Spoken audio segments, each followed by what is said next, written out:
তো আল্লাহ পাক রব্বুল আলামিন রাসূলুল্লাহ সাল্লাল্লাহু আলাইহি ওয়াসাল্লামকে যখন মসজিদে হারাম থেকে মসজিদে আকসা পর্যন্ত নিয়ে গিয়েছেন, অনেক দূরত্বের রাস্তা, যানবাহন যত দ্রুতগামী হয় সেই দূরের রাস্তাটা অতি সংকীর্ণ হয়ে যায়। তো আল্লাহ পাক রব্বুল আলামিনের যানবাহন এর চাইতে দ্রুতগামী কোন যানবাহন আছে নাকি? নাই। তো আল্লাহ পাক রব্বুল আলামিন বিশেষ কুদরতে জান্নাতি সওয়ারির মাধ্যমে মসজিদে হারাম থেকে মসজিদে আকসা পর্যন্ত নিয়ে গিয়েছেন। মসজিদে আকসা থেকে আসমান পাড়ি দিয়েছেন, দ্বিতীয় আসমান পাড়ি দিয়েছেন, তৃতীয় আসমান, এরকম ভাবে প্রত্যেকটা আসমান পাড়ি দিয়েছেন। যখন প্রথম আসমান পাড়ি দিবেন, প্রথম আসমানের দরওয়াজার ভিতরে যখন ঢুকে দেওয়া হলো, জিবরিল আলাইহিস সালাতু ওয়াস সালাম বললেন, দরজা খুলো। ওই পাশ থেকে আওয়াজ আসলো, আপনি কে? জিবরিল আলাইহিস সালাম বলেন, আমি হলাম জিবরাইল। বলা হলো, আপনার সাথে কে?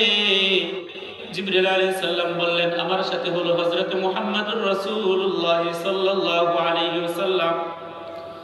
আবার ওই পাশ থেকে আওয়াজ আসলো, ওনার কি যাত্রা শুরু হয়েছে? জিবরিল আলাইহিস সালাম বললেন, হ্যাঁ, ওনার যাত্রা শুরু হয়েছে। এই কথাগুলো প্রত্যেকটা আসমানেই বলা হয়েছে। জিবরিল আলাইহিস সালাম বলছেন, দরজা খুলুন। ওইখান থেকে বলছে, আপনি কে? আপনার সাথে কে? ওনার যাত্রা কি শুরু হয়েছে? এই কথাগুলো প্রত্যেক আসমানে বলেছে। যখন প্রথম আসমানের দরওয়াজা খুলে দেওয়া হলো, আল্লাহ রাসূল সাল্লাল্লাহু আলাইহি ওয়াসাল্লাম যখন প্রথম আসমানে পদার্পণ করলেন, সেখানে সর্বপ্রথম নবী হযরত বাবা আদম আলাইহিস সালাতু ওয়াস সালামের সাথে সাক্ষাৎ হয়েছে, সালাম আদান প্রদান হয়েছে। তারপরে দ্বিতীয় আসমান পাড়ি দিয়েছেন, সেখানে হযরত ইয়াহইয়া এবং হযরত ঈসা আলাইহিস সালাতু ওয়াস সালামের সাথে সাক্ষাৎ হয়েছে। তারপরে তৃতীয় আসমান পাড়ি দিয়েছেন, সেখানে হযরত ইউসুফ আলাইহিস সালাতু ওয়াস সালামের সাথে সাক্ষাৎ হয়েছে। তারপরে চতুর্থ আসমান, সেখানে হযরত ইদ্রিস আলাইহিস সালাতু ওয়াস সালামের সাথে সাক্ষাৎ হয়েছে।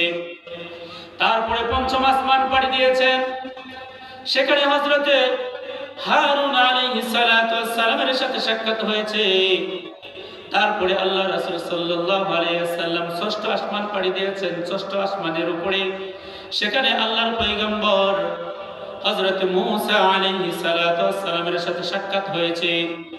তারপরে সপ্তম আসমান, যেখানে হযরত ইব্রাহিম আলাইহিস সালাতু ওয়াস সালামের সাথে সাক্ষাৎ হয়েছে। প্রত্যেকটা নবীর সাথে, প্রত্যেকটা পয়গম্বরের সাথে সালাম আদান প্রদান হয়েছে, স্বাগতম জানিয়েছেন, মারহাবা, আহলান সাহলান দিয়েছেন, সম্মান দিয়েছেন। তারপরে সাতবাক আসমান পাড়ি দিয়ে বাইতুল মামুর, সিদরাতুল মুনতাহা, এই সমস্ত কিছু আল্লাহ তাআলা তার প্রিয় নবী হযরত মুহাম্মদুর রাসূলুল্লাহ সাল্লাল্লাহু আলাইহি ওয়াসাল্লামকে দেখিয়েছেন।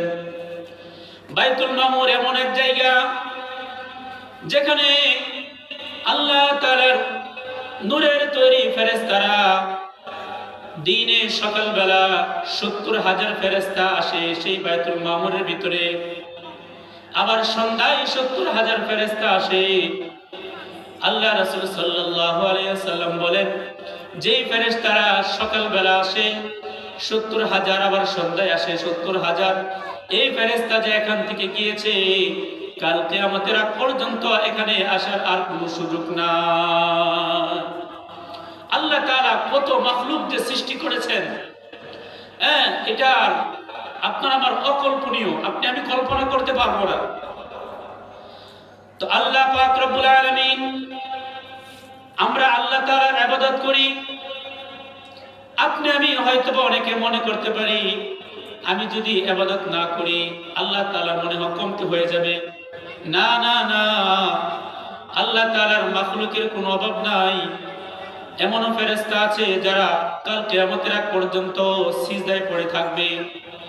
এমন কত ফেরেশতা আছে যারা আজীবন তারা নামাজের ভিতরে দণ্ডায়মান। আপনি আমি যদি ইবাদত করি আপনার আমার ফায়দা, আর আপনি আমি যদি ইবাদত থেকে বঞ্চিত হয়ে যাই তাহলে আপনার আমার খাস্তা।